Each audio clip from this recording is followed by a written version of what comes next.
ನಾನು ಹೈದ್ರಾಬಾದು ಸಾಂಬಾರ್ಗೆ ಹಾಕೋ ಸೌತೆಕಾಯಿ ಇಟ್ಕೊಂಡಿದ್ದೀನಿ. ಸೇಮ್ ನೋಡೋಕೆ ಕಿತ್ಲೆ ಹಣ್ಣು ಥರ ಇರುತ್ತೆ. 1 ಕಪ್ಪು ಬೇಳೆ ತೊಗೊಂಡಿದ್ದೀನಿ, 2 ಈರುಳ್ಳಿ ತೊಗೊಂಡಿನಿ, 2 ಟೊಮೊಟೊ ತಂದು ಫಸ್ಟ್ ಇದನ್ನು ಹಾಕಿ ಕೂಗಿಸ್ಕೊತೀನಿ ನಾನು.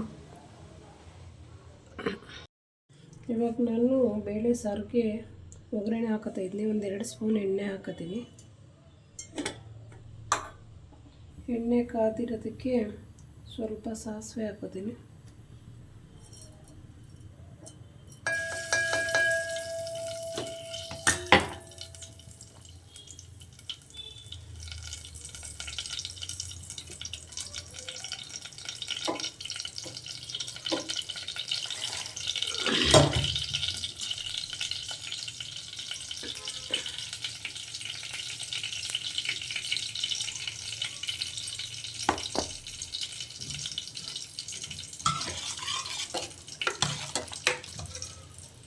ಇವಾಗ ಅದಕ್ಕೆ ಸ್ವಲ್ಪ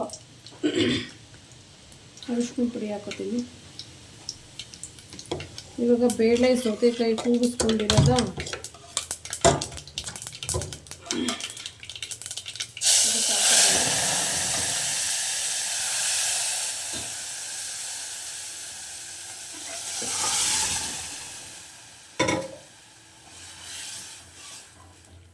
ಇವಾಗ ಅದಕ್ಕೆ 1 ಸ್ಪೂನು ಸಾಂಬಾರ್ ಪೌಡರ್ ಹಾಕೋತೀನಿ.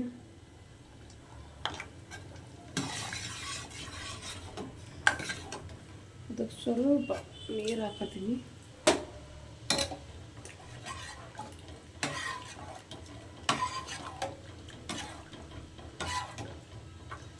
ಇವಾಗ ಅದಕ್ಕೆ ಕಟ್ ಮಾಡಿಟ್ಟಿರೋ ಸಾಂಬಾರ್ ಸೊಪ್ಪು ಹಾಕೋತೀನಿ.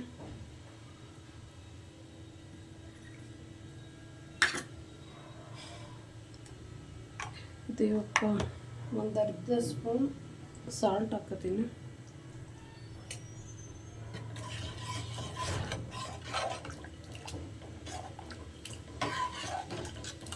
ಇವಾಗ ಮಂಗಳೂರು ಸೌತೆಕಾಯಿ ಬೇಳೆ ಹಾಕಿರೋ ಸಾಂಬಾರು ರೆಡಿ ಆಗ್ತಾಯಿದೆ. ಹೈದ್ರಾಬಾದ್ ಸೌತೆಕಾಯಿ ಸಾಂಬಾರು ಬೇಳೆ ಹಾಕಿ ಮಾಡಿರೋದು ಸಾಂಬಾರು ರೆಡಿಯಾಗಿದೆ. ಅನ್ನಕ್ಕೆ ತುಂಬ ಚೆನ್ನಾಗಿರುತ್ತೆ.